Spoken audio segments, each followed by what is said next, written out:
kebetulan malam hari ini kita membawa tema Asrorus Syam kalau dalam babnya Ihya Ulumuddin. Jadi ini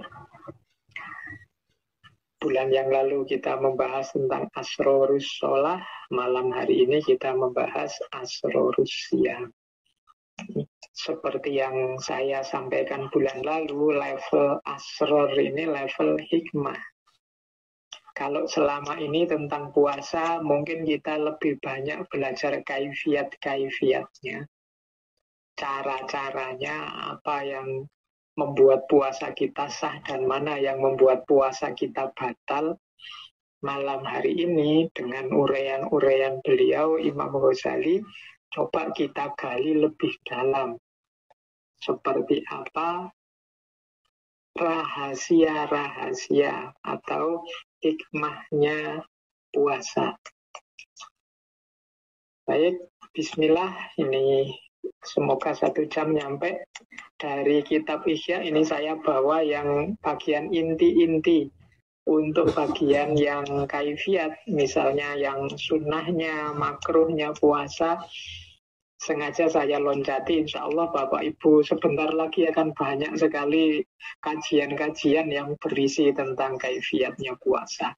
Jadi malam hari ini yang saya bawa dari Ihya yang bagian-bagian asrornya, bagian hikmah dan rahasianya. Baik, bismillah, kita mulai. Saya awali dari pandangannya Imam Ghazali tentang keistimewaan kedudukan puasa. Sebenarnya banyak ayat, banyak hadis yang beliau angkat. Tapi menurut saya yang paling menarik ini. Jadi untuk biar kita paham seperti apa pentingnya puasa. Jadi ada 2 hadis yang disambung oleh Imam Ghazali untuk mengukur seperti apa pentingnya puasa. Yang pertama adalah as-shaumu nisfus sabri, dan yang kedua as-sabru nisful iman.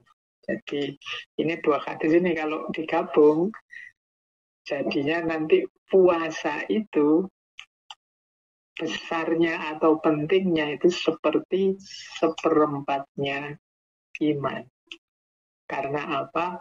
Karena puasa itu setengah dari sabar. Sementara sabar itu setengah dari iman.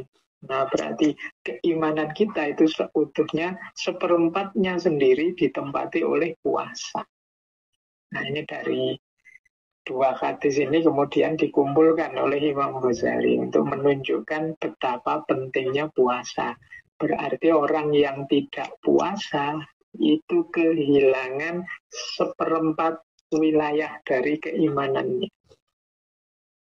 Oke.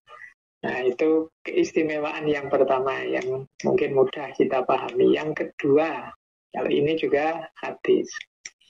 Kullu hasanatin bi asyri amsaliha ila sab'i mi'ati difin.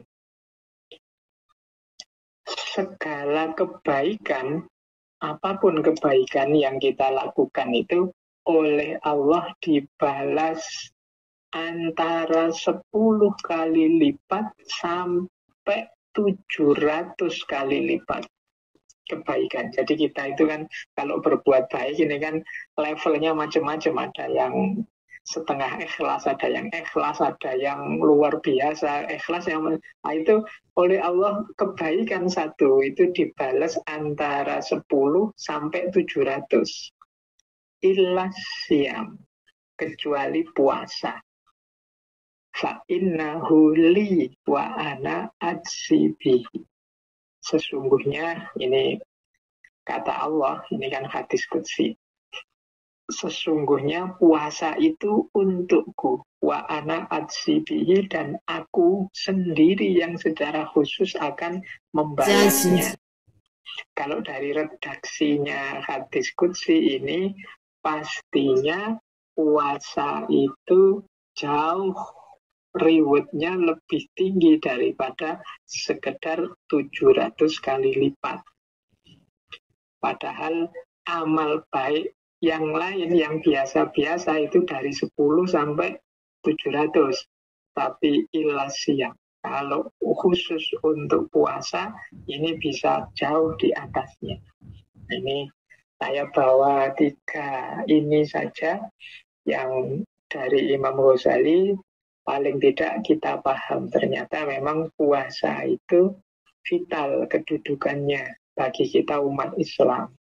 Bahkan dia menempati 1/4-nya keimanan di antara segala macam amal baik yang wajib, yang sunnah, macam-macam.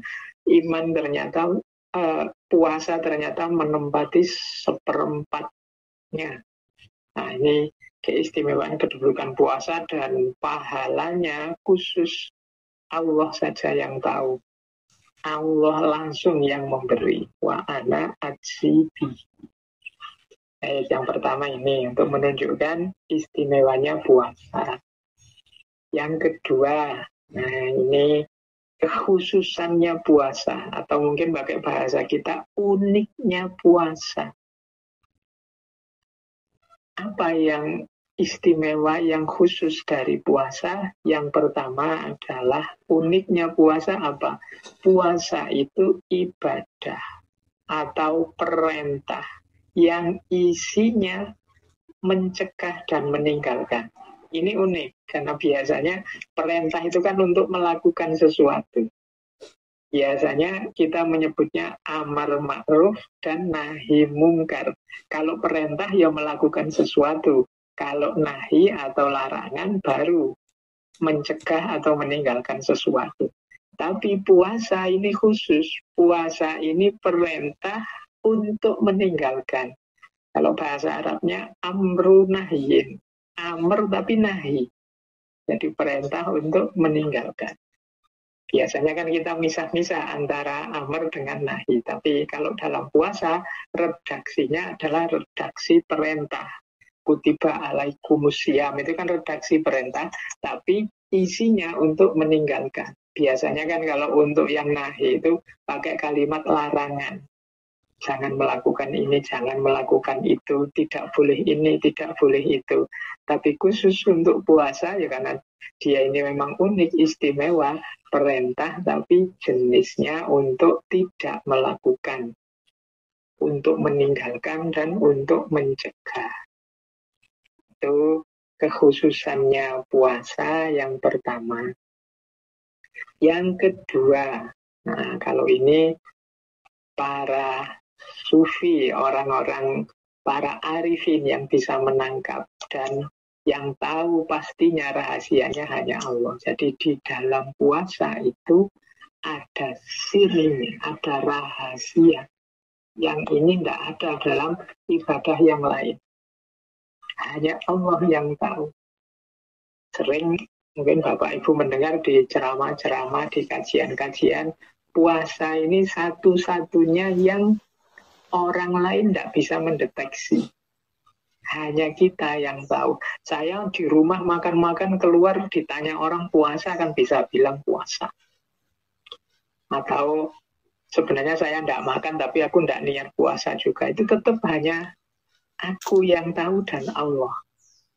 Bahkan nanti puasa kita itu diterima atau tidak, itu ya satu-satunya yang tahu hanya Allah semata.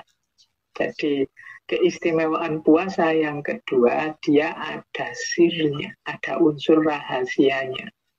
Yang hanya Allah yang tahu, hanya Allah yang bisa melihatnya. Orang lain tidak bisa. Itu keistimewaan kedua. Keistimewaan yang ketiga, kekhususan yang ketiga. Puasa itu menutup jalannya musuh Allah, yaitu setan. Apa jalannya setan ke dalam diri kita? Hawa nafsu. Saat kita puasa, ini kan kita sedang mengendalikan hawa nafsu. Ya, yang paling mudah kan syahwat makan minum. Katanya Imam Ghazali, syahwat makan minum ini memperkuat hawa nafsu. Nafsu semuanya. Kalau kita makan dan minum kan kita jadi kuat. Nah, nafsu juga